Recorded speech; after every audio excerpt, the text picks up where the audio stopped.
சென்னையில் இருந்து வேலூருக்கு காரில் புறப்பட்ட விஜய்க்கு காஞ்சிபுரம் மாவட்டம் வாலாஜா தொடங்கி பள்ளிக்கொண்டா வரை ஆங்காங்கே தாவேக தொண்டர்கள் திரண்டு வரவேற்பு அளித்தனர்.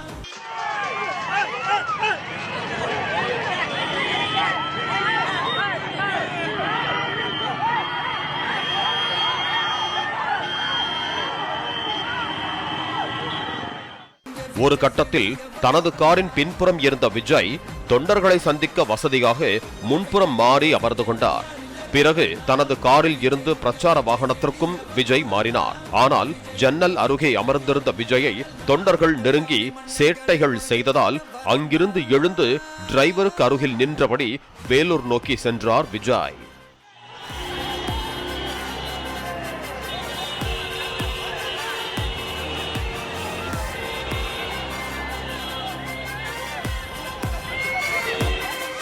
அதே நேரத்தில் வேலூர் அகரம்சேரியில் விஜய் பங்கேற்கும் திடலுக்கு வருகை தந்தவர்களை பாஸ் மற்றும் QR கோடுகளை சரிபார்த்து காவல்துறையினர் அனுமதித்துக் கொண்டிருந்தனர். ஆனால் போலீசாரை தள்ளிவிட்டு தடுப்புகளை உடைத்துக் கொண்டு திடலை நோக்கி தாவேகவினர் ஓட்டம் பிடித்தனர்.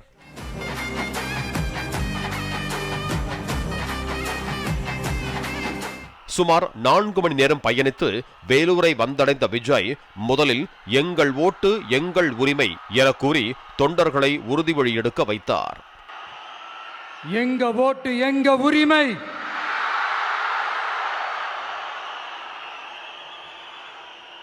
எங்களை யாரும் விலைக்கு வாங்க முடியாது,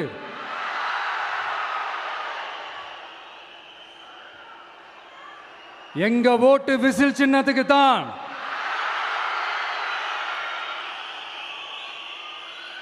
யாரையும் நம்பி ஏமாற மாட்டோம்,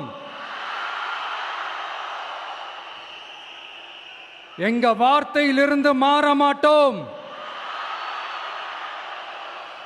இது நிஜம். தேங்க்யூ. சட்டமன்ற தேர்தல் நடைபெற இருக்கும் நிலையில் தமிழ்நாட்டிற்கும் டெல்லிக்கும் தான் தேர்தல் என முதலமைச்சர் மு க ஸ்டாலின் உருட்டுவதாக விஜய் கூறினார். தமிழ்நாட்டிற்கும் NDAவிற்கும் இடையேதான் தேர்தல் என்றால் டெல்லியில் சென்ற மு க ஸ்டாலின் போட்டியிட உள்ளார் என விஜய் கேள்வி எழுப்பினார். கொஞ்ச நாளைக்கு முன்னாடி நம்ம ஸ்டாலின் சார் ஒரு உருட்டு ஒன்று உருட்டினாரு, நீங்க கேள்விப்பட்டிருப்பீங்க. உண்மையிலே இந்த எலெக்ஷன் எதுக்கான எலெக்ஷன் சொல்லட்டுமா?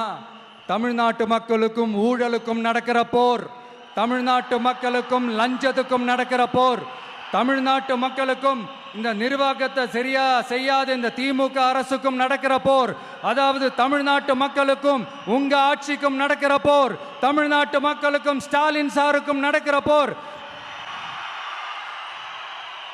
இன்னும் சுருக்கமா சொல்லணும்னா விஜய்க்கும் ஸ்டாலின் சாருக்கும் நடக்கிற போர்.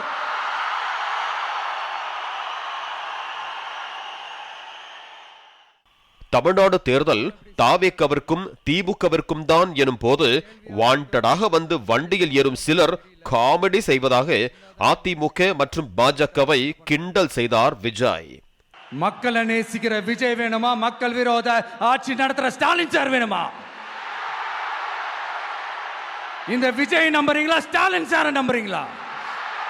Proof, this is the proof. இந்த தீய சக்தி, ஊழல் சக்தி, இதெல்லாம் ஏன் சொல்றோம், எதுக்கு சொல்றோம், யாரை சொல்றோன்றதெல்லாம் மக்களுக்கு தெளிவாக தெரியும். அதே மாதிரி டிவிகேவுக்கு போட்டி டிஎம்கே தான்றதும் மக்களுக்கு தெளிவாக தெரியும்.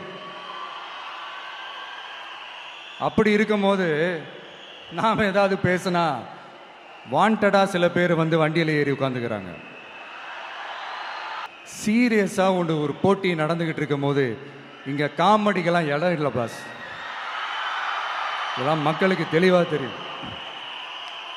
தமிழ்நாட்டில் உள்ள அரசியல் தலைவர்கள் அரசியலுக்கு வருவதற்கு முன்பு தங்களின் சொத்து மதிப்பு எவ்வளவு, தற்போது எவ்வளவு சொத்து என்பதை வெளியிட வேண்டும் என்று தெரிவித்த விஜய், அப்போதுதான் ஒவ்வொரு தலைவரும் எவ்வளவு ஆட்டையை போட்டார்கள் என்பது தெரிய வரும் என்று கூறினார். இந்த நேரத்தில் ஒரு சீரியஸ் கேள்வியை இன்னைக்கு இருக்கிற மிகப்பெரிய அரசியல்வாதிங்க கிட்ட கேட்கணும்னு நான் நினைக்கிறேன்.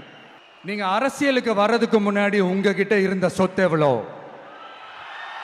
அரசியலுக்கு வந்ததுக்கு அப்புறம் இன்னைக்கு உங்ககிட்ட இருக்கிற சொத்து எவ்வளோ அதை ஓப்பனா டிக்ளேர் பண்ண முடியுமா? அப்படி வந்த காசெல்லாம் என்னென்ன தொழில் செஞ்சு வந்துச்சு, என்ன வேலை செஞ்சு வந்துச்சு, உண்மையிலே நீங்க உழைச்சி சம்பாதிச்ச காசா இல்ல ஆட்சி அதிகாரத்துக்கு வந்ததுக்கு அப்புறம் ஆட்டைய போட்ட காசா? இதெல்லாம் ஓப்பனா டிக்ளேர் பண்ண முடியுமா? இதெல்லாம் நம்ம கேட்டா எல்லா ஊழல்வாதிகளும் ஒன்னா சேர்ந்து நம்ம மேல சேத்தவாரி வீசுவாங்க. அதை பத்திலாம் நமக்கு கவலை இல்லை. ஏன்னா நாம யாருன்னு மக்களுக்கு நல்லாவே தெரியும். அறிவாலயம் பக்கத்தில் நிழலுக்கு ஒதுங்குபவர்களையும் எல்லாம் கூட்டணியில் சேர்க்கிறார் ஸ்டாலின் என்றும், கொள்ளையடித்த பணத்தில் பங்கு கொடுத்து கட்சிகளை திமுக கூட்டணியில் சேர்ப்பதாகவும் விஜய் சாடினார். அறிவாலயம் பக்கத்தில் யாரு நிழலுக்கு ஒதுங்கினாலும் கூட்டணியில் சேர்த்துக்கிறாரு. அந்த வச்சிருக்கிற பணத்தில் ஒரு பங்கு ஒன்று கொடுத்து, அதுக்கு பேர் கல்லாப்பெட்டி கூட்டணின்னு வச்சிருக்கிறேன்.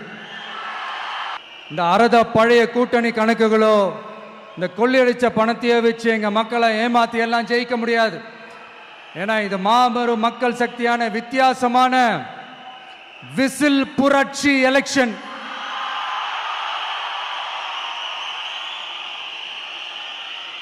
தாவேக ஆட்சிக்கு வந்தால் சட்டம் ஒழுங்கு சிறப்பாக பராமரிக்கப்படும் என்றும், பெண்கள் குழந்தைகள் பாதுகாப்பிற்கு முன்னுரிமை அளிக்கப்படும் என்றும் விஜய் வாக்குறுதி அளித்தார்.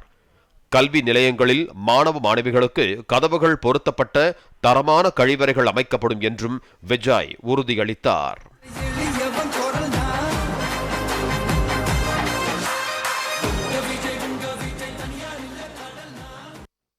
பிளே ஸ்டோர் மற்றும் ஆப் ஸ்டோரில் இருந்து பாலிமர் செயலியை QR கோடு மூலம் பதிவிறக்கம் செய்யுங்கள். செய்திகளை உடனுக்குடன் பெறுங்கள்.